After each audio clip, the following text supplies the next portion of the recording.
Hi, and welcome to the Chasing Care podcast, where we simplify and explore essential choices in adult care.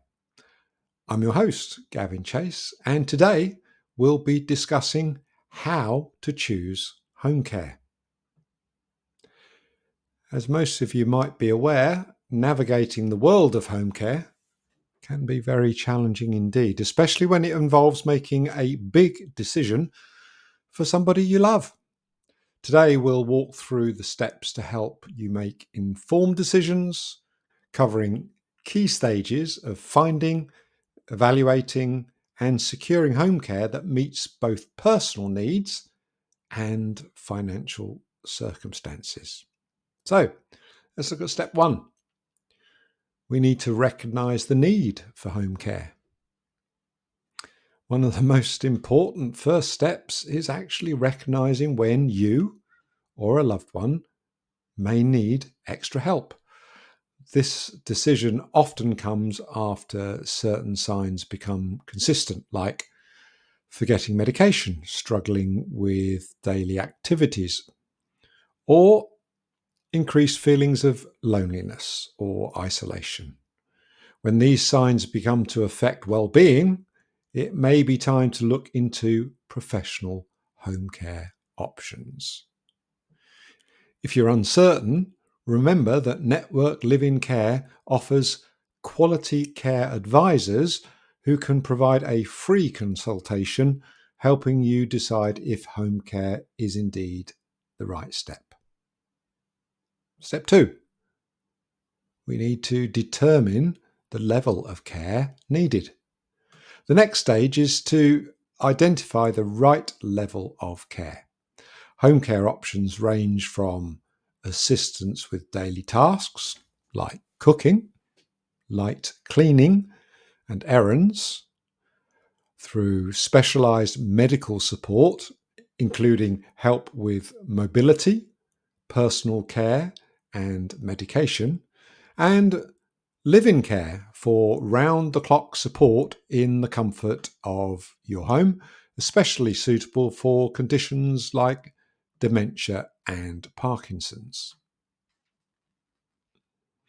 Indeed, Network Live-In Care offers a flexible approach, and their advisors help assess which level of care best meets each person's unique needs. When you connect with a quality care advisor, they can outline which services suit your situation and your budget. Step three, explore different home care providers. Once you know the type of care you need, it's time to research providers. Here's some important factors for you to consider. Reputation and experience. Look for providers with a good track record.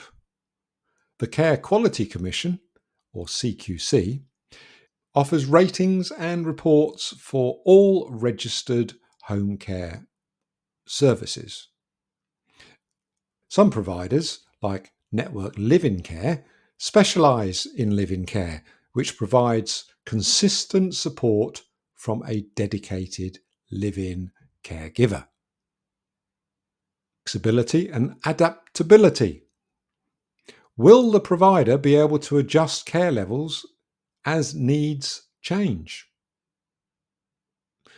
Network Live-In Care, for example, provides a full spectrum of live-in care options and tailors support around each individual's needs, offering peace of mind for family members and individuals alike.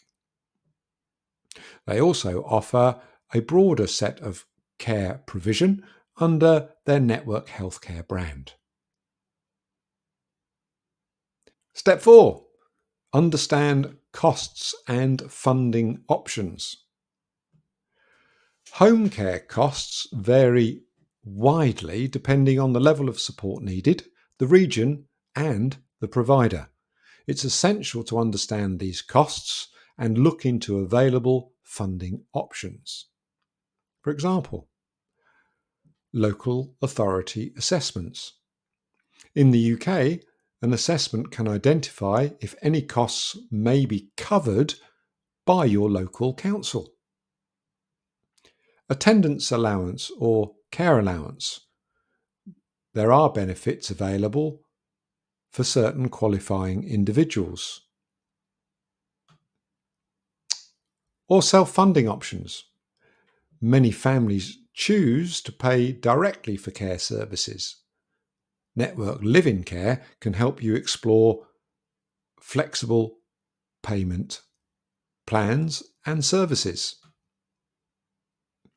If you're unsure about costs and funding, speak to a quality care advisor at Network Living Care who can explain potential funding options, which can be incredibly helpful when weighing up financial responsibilities. Step 5. Conduct interviews. Once you've shortlisted a few providers, consider interviewing them to see if they're the right fit. Here are some questions to ask.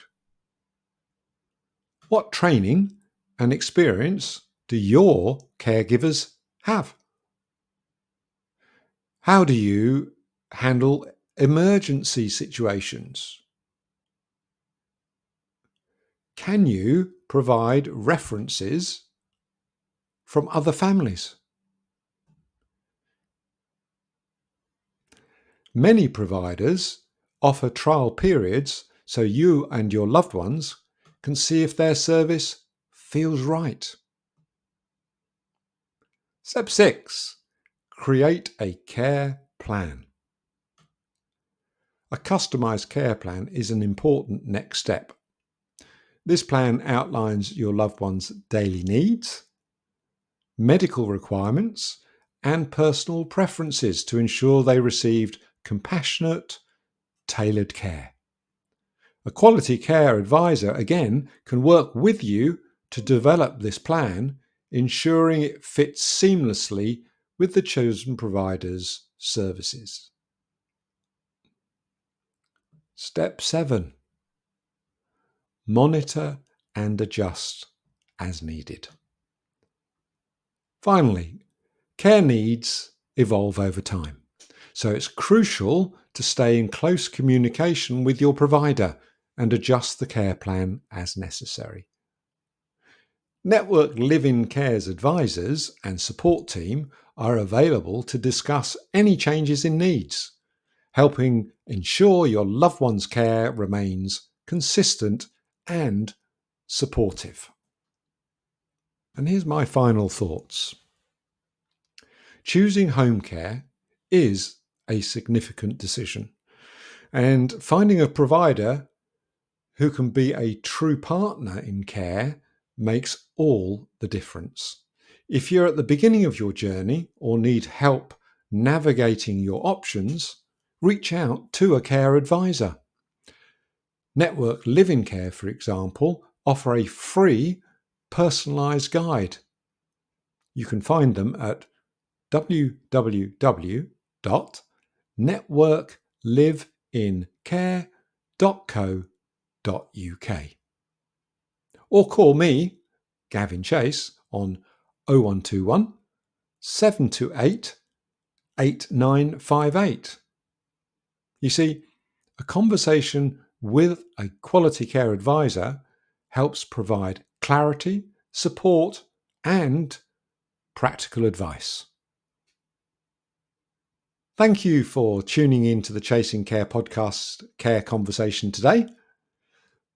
Please like and subscribe to our channel. It's really important to help us grow this information network, and share the episode with anybody you feel might benefit from the knowledge shared today. And just remember, the Chasing Care podcast is dedicated to help you make the best choices for your family's care.